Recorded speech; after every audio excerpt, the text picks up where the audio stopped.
आपने जो भी कल कुछ भाषण दिया है, क्या उसमें आपको प्रजातंत्र दिखाई दे रहा है? सिर्फ एक ही पार्टी, मतलब उनकी जो पार्टी है वही रहनी चाहिए और वही रहेगी, और बाकी सारे पार्टी, जितनी सारे पक्ष हैं, सारी पार्टियां हैं, वो खत्म हो जाएगी। आज तक हम मानते थे कि ये शतरंज, यानी कि मराठी में कहते बुद्धिबळ, तो इसमें शतरंज नहीं है, बुद्धि का कोई ठिकाना नहीं है, सिर्फ बल वापरले जाते हैं, शक्ति का उपयोग किया जा रहा है। और अगर ऐसे ही आपका तरीका होगा तो मैं यही कहना चाहता हूँ, जमाना एक रहता नहीं, सारे लोगों के लिए दिन जो है बदलते रहते हैं, अच्छे दिन बुरे दिन। अच्छे दिन कब आएंगे वो बात अलग थी, लेकिन ऐसे लोगों के बुरे दिन तो जरूर आते हैं, और आप जैसे बर्ताव उस वक्त अन्य लोगों के साथ करते हो, शायद उससे बुरा बर्ताव उस वक्त जनता आपके साथ कर सकती है। तो मेरी विनती है कि जो भी विचार अगर आपके पास है, सोच आपके पास है, जनता के सामने आइए। हमारी सोच जो भी है हम जनता के सामने रख रहे हैं, आप भी सोच रखिए और जनता के ऊपर फैसला छोड़ दो। जिसको प्रजातंत्र कहते हैं, जरा मतलब पूर्ण तरीके से उसे प्रजातंत्र कहते हैं। ये अगर आप ईडी, इनकम टैक्स, सीबीआई, तो फिर प्रजातंत्र कहाँ रहा? जितने हमारे सारे लोग गए हैं, मैंने कहा कि वो तो गए, उनके हमाम में गए हैं, हमाम में गए हैं वो। अब वो मजा ले रहे हैं, लेने दो, लेकिन जब पानी बंद हो जाएगा तो क्या करेंगे? आपने हिटलर का एक एग्जाम्पल मेरे पिताजी ने दिया था, क्योंकि मेरे पिताजी आप सारे जानते हो कि वो तो शिवसेना प्रमुख, हिंदू हृदय सम्राट, एक ही हिंदू हृदय सम्राट आज तक जो हुए वो है, और साथ ही साथ उनकी करियर की शुरुआत वो व्यंग्य चित्रकार थे, कार्टूनिस्ट। और डेविड लो ब्रिटेन के कार्टूनिस्ट है, जो ओरिजिनल न्यूजीलैंड से आए हुए थे, उनको अपना गुरु मानते थे। तो उन्होंने, मेरे पिताजी ने कहा था, मुझे भी कहा था, और शायद मैं मानता हूँ कि पब्लिकली भी कहा था, कि जब सेकंड वर्ल्ड वॉर चल रहा था तो हिटलर एक समय ऐसे आया था कि अब उस वक्त लग रहा था कि शायद हिटलर जीत जाएगा, पूरी दुनिया को अपने कब्जे में ले लेगा। तो उस वक्त डेविड लो, मतलब हिटलर बॉम्ब डालता था और डेविड लो एक कार्टून निकालता था, और वो कार्टून का जो एक परिणाम हुआ करता था वो बॉम्ब से भी ज़्यादा होता था। और ऐसे कहा जाता है कि हिटलर ने उस वक्त अपने सारे लोगों को कहा था कि ये व्यक्ति है कौन, है कहाँ, इसे लेके आओ, जिंदा या मुर्दा जैसे है उसे लेके आओ।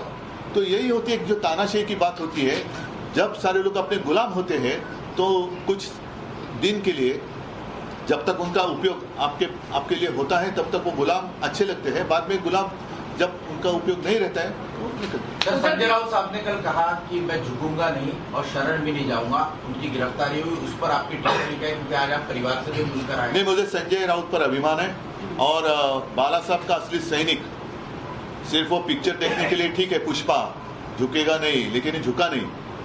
जो झुकने वाले थे वो हमाम में चले गए, और झुकने वाला कभी शिवसैनिक नहीं हो सकता। जो भी लोग कह रहे थे कि हम बाला साहब की जो भी हमारे पास एक शिक्षा थी, शिक्षा म्हणजे मराठीतली नाही, शिकवण ज्याला म्हणतो, उसके ऊपर हम हमारा आगे की दिशा तय कर रहे हैं, तो ये बाला साहब ने दिखाई नहीं, दिशा नहीं है। उद्धव साहेब, एक प्रश्न असा आहे की आपण जे बोललाय की तू वेळ यायची आहे विरोधकांना एकत्र घेण्याची, यायची आहे नाही, वेळ गेलेली नाही किंवा आलेली नाही, आता आपण मध्ये आहोत। आणि आता हे काल नड्डांचं जे भाषण आलेलं आहे ते फार घातक आहे, की सगळे पक्ष संपतील किंवा आम्ही संपवू असा त्याचा कंसातला अर्थ आहे। पण माझा प्रश्न असा आहे की भाजपचाही हिंदुत्व आहे, शिवसेनेचं हिंदुत्व, आता हे विषय सगळे झालेले हैं। पक्षांना एकत्र घेऊन आपण चालणार काय? शिवांगी फ्रॉम जी न्यूज, मेरा सवाल ये है कि मौजूदा मुख्यमंत्री एकनाथ शिंदे वो ये कहते हैं कि रोज सुबह उठकर 8 बजे बजने वाला भोपू अब अंदर चला गया। मुख्यमंत्री पद पर बैठे व्यक्ति को इस तरह का वक्तव्य जो है वो एक सांसद के लिए देना चाहिए, आप क्या कहते हैं? मैं उसके ऊपर कोई टिप्पणी नहीं करना चाहता हूँ, कारण मुळामध्ये त्यांचं सगळं सरकारच कोर्टात चॅलेंज झाले आहे। नहीं, पूरी सरकार जो है उसी को हमने चैलेंज किया है कोर्ट में, अदालत में। तो फिलहाल मुझे उसके ऊपर कुछ कहने की जरूरत नहीं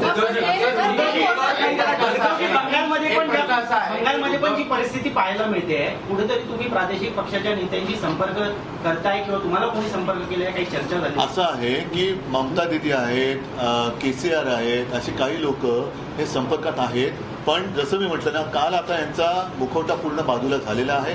आणि जसं मी परवा आपल्या कोश्यारींना एक धन्यवाद दिले होते की तुमच्या पोटातलं ओठावरती आलं अनावधानाने, की महाराष्ट्रामध्ये मराठी माणूस किंवा मराठी अस्मिता चिरटण्याचं जे तुमचं स्वप्न आहे ते तुम्ही कदाचित अनावधानाने आमच्यासमोर आणलं, तसंच काल भारतीय जनता पक्षाचे अध्यक्ष जे आहेत त्यांच्या पोटातलं ओठावरती आलं की त्यांना या देशात आता दुसरे कोणतेही पक्षच नको आहेत, मग हुकुमशाही पाहिजे याचा असा त्याचा अर्थ झाला. तर माझा आपको नहीं एक लगता प्रश्न कि असा आहे कहीं ना कहीं की संजय राऊतांना अटक केल्यानंतर काल शरद पवारांचे अजून एकही वक्तव्य आलं नाहीये. तुम्ही पण तुम्ही बोला. आता- तर अशी चर्चा आहे की संजय राऊतांना एकटं पाडलं जात आहे का, यावर तुम्हाला काय वाटतं? मला या फालतू प्रश्नाला उत्तर द्यायची नाहीये. तो उद्धव ठाकरे को यहाँ पर आपने सुना, उनका कहना है कि मरना मंजूर है लेकिन गुलाम नहीं बनूंगा। शिवसेना को खत्म करने की पूरी तरह से साजिश की जा रही है, संविधान को तोड़ा जा रहा है। अगर कोई आवाज उठाता है तो शक्ति का उपयोग उसके खिलाफ कर जेल के अंदर डाल दिया जा रहा है। ये सिर्फ और सिर्फ विपक्ष को खत्म करने की कोशिशें हैं जो लगातार की जा रही हैं। और ईडी जो पूछताछ संजय राउत से कर रही है उस पर उन्होंने कहा कि पुष्पा की तरह संजय राउत जो हैं वो झुके नहीं।